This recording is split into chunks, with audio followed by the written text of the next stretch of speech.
Welcome to another episode of Netball Chat with Sam. And Zach. And that was our little shout out to our Instagram faves, Joe Weston and Emily Mannix. Quarantine life in Bruce Vegas. We need to get the store con, Samantha. I know, we've been pretty slack because we're here, we're in the hub, and then we're seeing all the posts and it's like right around the corner. I'm like, what are we doing? I think we need to get in the bushes at the Botanical Gardens. Yes, so that we can like jump out at Caden Thwaites. Jump in the ocean in Mooloolaba. Go to the Mooloolaba beach where the Swifts are. We need to be out and about. We need to do better. Sort ourselves out. Yes. And there's just been so many games this week. Oh my gosh, it's like a netball-a-thon. It's just like if it was Com Games or World Cup. Festi-ball of Netball, we could call it. Because they're playing so many games back to back. Festi-ball? Festi-ball. Okay. Festi-ball. It's game. That's what we're calling it. Gordo, you can take that. It's a Festi-ball of Netball. We're getting 2 on the weekend on each day, and 2 on a Tuesday, 2 on a Wednesday. So it's going to be really hard for us to gather our thoughts and give them to you in a way that's going to be cohesive. Yeah. So we thought from here on in, let's just talk teams. So let's start with our favourite girls. Well, you've changed your tune about your favourite girls, but I was going to say the Purple Family. Well, I mean, that's our number one. That's our foundation. Okay. That's our core. So we always start there. Rosebud. The Birdies. The Birdies. Still winless. Still winless. Still the wooden spoon. It's officially the wooden spooners now because everyone else has had a win. Mai's back. Cassidy seems to be holding down that centre position. Another great defender, Ellis. Oh, that's Rudy. Oh, yes. That was the other debutante I was thinking about. Rudy Ellis. So Rudy Ellis is down there. So Tara Hinchcliffe. She's got the long arms. Yep, had some time off. I was really interested to see what sort of impact Rudy Ellis would make to the defensive end. Ellis has got those long arms, the height. The height, yes. Once again, Gabby Simpson is still the workhorse and she's still working so hard. Speaking of Gabby Simpson, she had a run in goal defence in the Vixens game.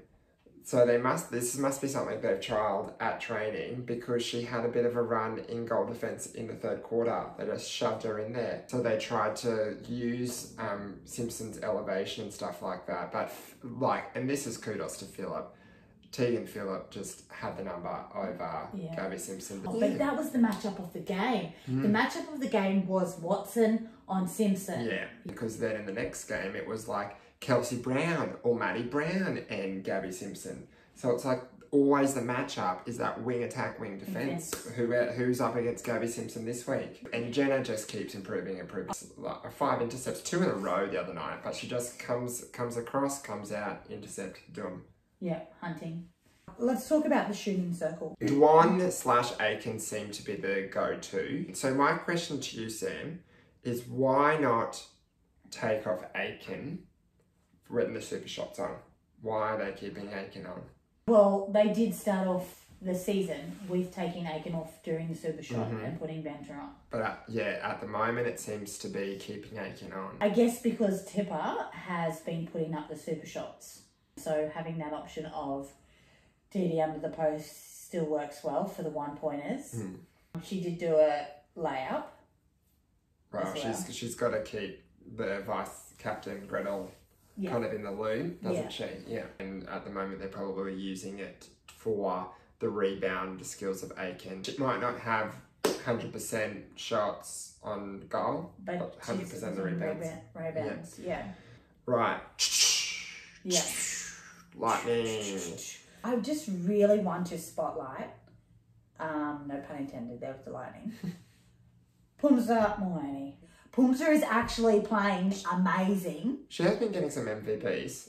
It was interesting what Gordo and Ellis were saying, that the defence setup with Pretorius, with Langman, with McAuliffe, try and set up their defence to kind of feature Maloney a little bit. Give her every opportunity to get those intercepts or come out for a fly and grab one. And that's what I've been really liking this season. There's lots of change up in defence and even bringing in the zone defense occasionally with that box setup or that kind of wall setup. Yeah. Lightning are very good at the wall setup, but then even the Firebirds, even the Thunderbirds have been setting up a bit of a box Well, the setup. Thunderbirds have, they've put on a couple of presses. That type of defense allows people, our goalkeepers like Sterling, Pomza, Jenna, to come out and get those intercepts. And, make an impact. They also had a debutant pop on for their game on the weekend. Good old Binion Hunt had a bit of a yes, that's right. And Queensland she's girl. also,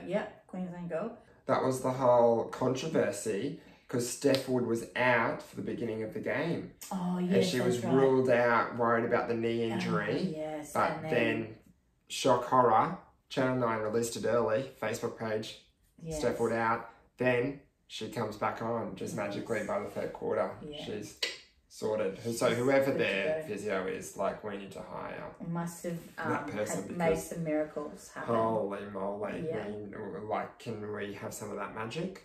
Jackie Russell still getting the call up. She hasn't even had a go. Centre. I know. Yeah. Old girls, doing it for the old girls. Doing it for the old girls. How old is she? What's her actual age? Like 26? She's probably not as old as we're thinking she is. No. But she just feels like she's been around for it. But Laura Langman is actually old, and we do. We never say doing it for the old girls. Probably because when you do those tests about your health age and your actual age, she's because like Laura Langman's health age feel like is 15. However, he did have that loss to the Vixens. Yes. Wednesday night. Yes. They had the loss. That was your potential final. Yes. So when I watched that game, I was like, this is what I'm predicting to be the final. And the Vixens came up with a significant win against them. It's a nice transition to talk about the Vixens because they've had a good win over the Firebirds, a good win over the Lightning now. Is the hashtag back on? Hashtag Vixens New Swifts? No, I'm not. I was never really a fan of that whole Swifts New Vixens thingy. No, because the Vixens have that clinical, the structured play, never give away a ball, pass it, treasure possession. Once the ball goes into the circle, shot goes up, shot goes in, boom, all said and done. I mean, every single player on that team is playing to the game plan. Thwaites has been playing a lot of goal attack with Kamwenda. And they're reinventing the shooter, aren't they? Yeah, they are. Yeah. And I want to see that combo develop. You know what I like about what they've done is they play that shoulder pass so well. That long shoulder pass over the crap, over the mess, into the pocket, on edge of circle. Weston's got a good shoulder pass. Phillips got a good shoulder pass. Like even Watson and Maloney, boom, straight down. Like they're always looking down for that open player over the mess. And like that's what they brought back. The COVID, they were just doing the shoulder passes, practicing it. It's like everyone's got a strong right arm. Well, I think Liz Watson actually said, because they asked them what skill did they learn over the COVID, and Liz Watson's, I think it was Liz Watson's or Kate Maloney's, was perfecting the shoulder pass. Maybe that should have been your skill to practice during COVID. I'm so good at getting to that edge of the circle, and once they're on the edge of the circle, it's Kamwenda, Thwaites or Phillip to take a shot, and they just dominate, just pass, triangle in. Yeah. But that's an interesting thing with these rolling subs and also close games. It's interesting to see how teams are using their bench, and when they come up against these top teams, e.g. Lightning v Vixens, do they run their best team the whole time? But they can't afford to do that because they just had a game 2 days ago. They've got another game in 4 days' time. Yeah, but for your coach to have so much trust in your 8th, your 9th, your 10th, your 11th, your 12th player, that's a lot, and to bring them on when, there's a very small deficit for fresh legs and stuff like that, that must really help the morale of some of those players who are sitting on the bench. So speaking of teams that you can throw any player on and they know the structure and they know what's going on, that's a nice segue into talking about the Swifts. I knew you were going to say that. Was every player knows what to do. Proud, Hadley, Haytham-Waite, Fraser, Craig, Moore, far out. They're undefeated. And they had a bit of a scrappy start in that first game. Yes, they but did. Since then, even against Fever, it was a game of two halves. Fever had that game, and then third quarter, they come on. And Swifts just were different. Bring on Sophie Garvin, put her into goal shooter. 21 shots straight up, like new stat. It's a history-making Suncorp Super Netball. She just came on, dominated. They turned that game around in that third quarter. 27-11. It is the highest. Well, so highest scoring game. The game itself was like 74. So 72. What sort of game was it? Game of two halves. Yeah. So it was all Fever, and then it was all Swifts. I just won a bet. Why?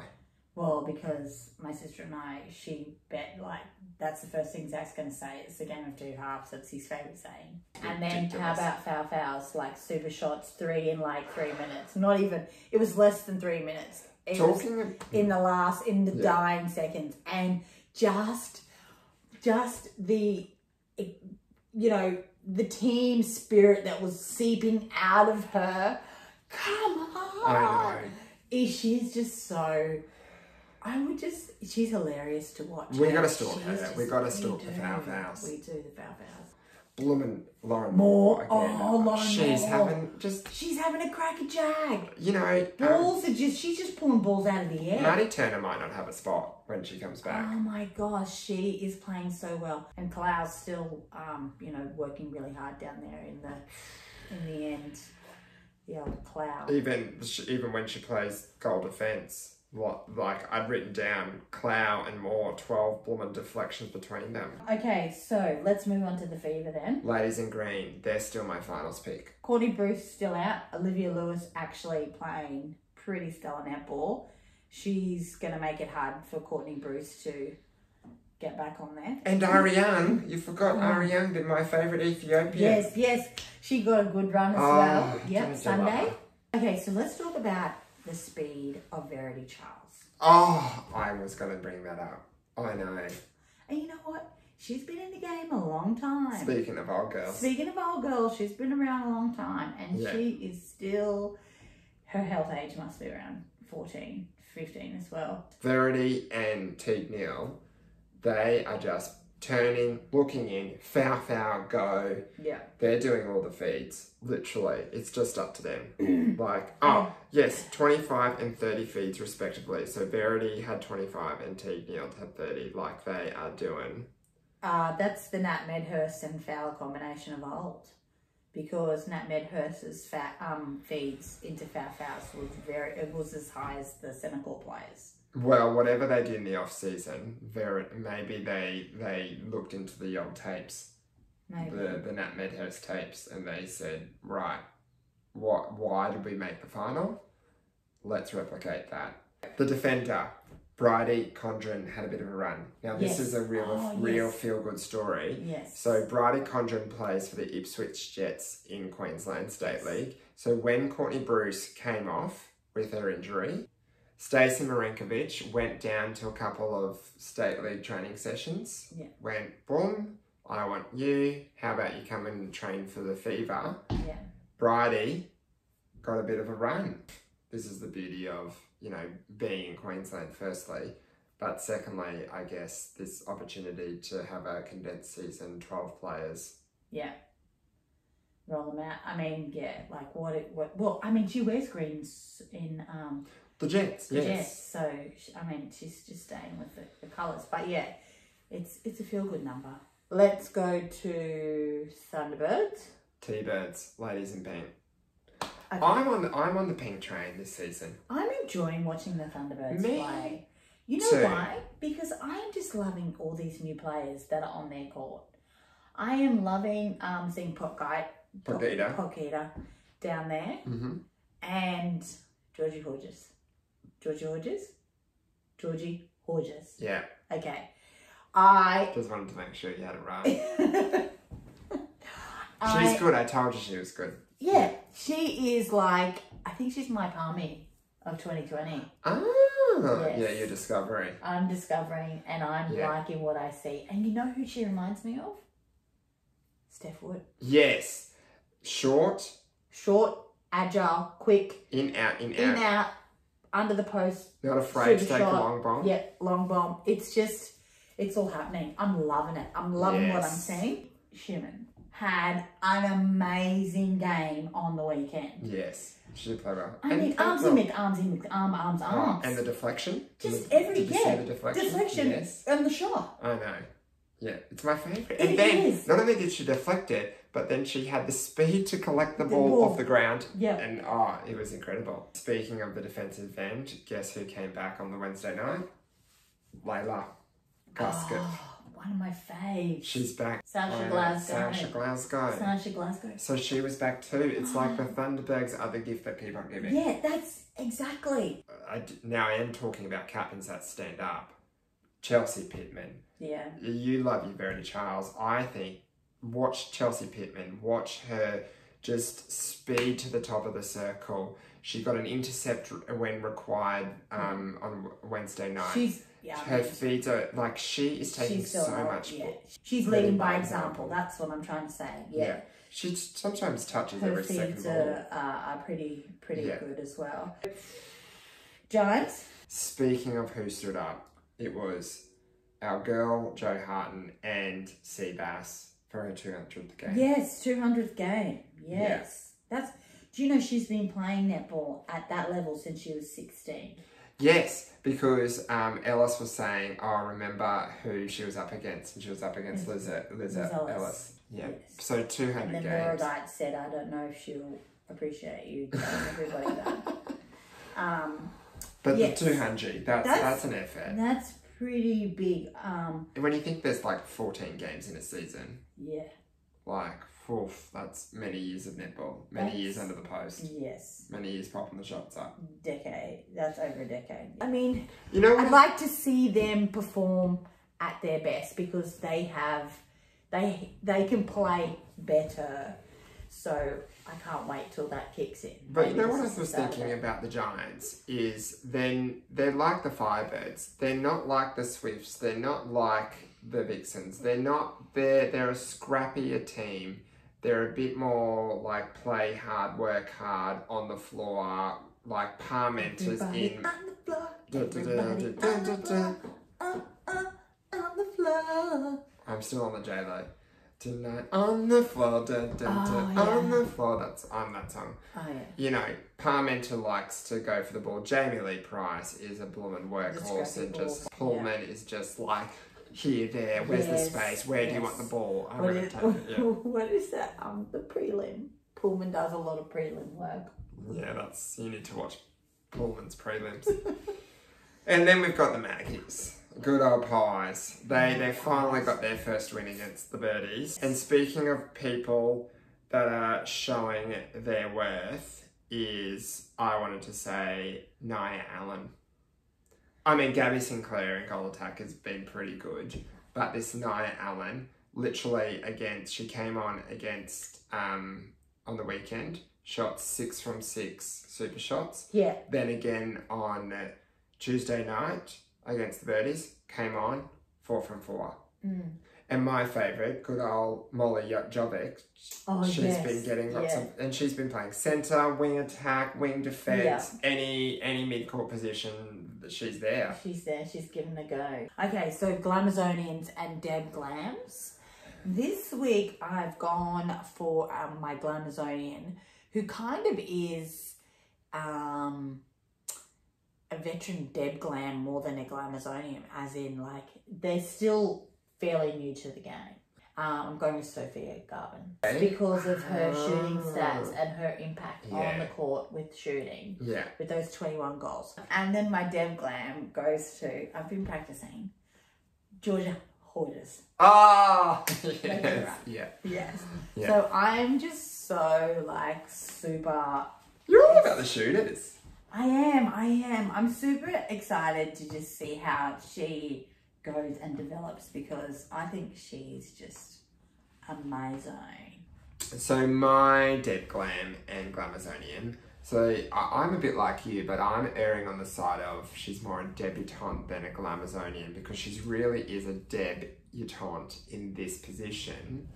My Deb Glam goes to Lauren Moore. Oh, yes. Yeah, because she deserves to be the MVP for the past 3 games. Like, she's just absolutely... Bias for the Swifts is like really I out am of control. I'm not. Last week I didn't even choose a Swift person. Okay, all right. So my Glamazonian, I talked up Chelsea Pittman. So I'm going to go on the pink girls and go with Chelsea. Yeah. I was going to go Chelsea Pittman too. Yeah. You know what? And I feel so happy for the Thunderbirds in that win and for Chelsea Pittman. Yeah. It's just like shaking all the old crap off. Get the shackles on my feet so I can dance. I just want to praise you. I just want to praise you. Yeah. So they're getting the shackles off. Yeah. Praising Pittman. Praising Pittman. Yeah, I just love it. Alright, that was another episode of Netball Chat with Sam and Zach. See ya.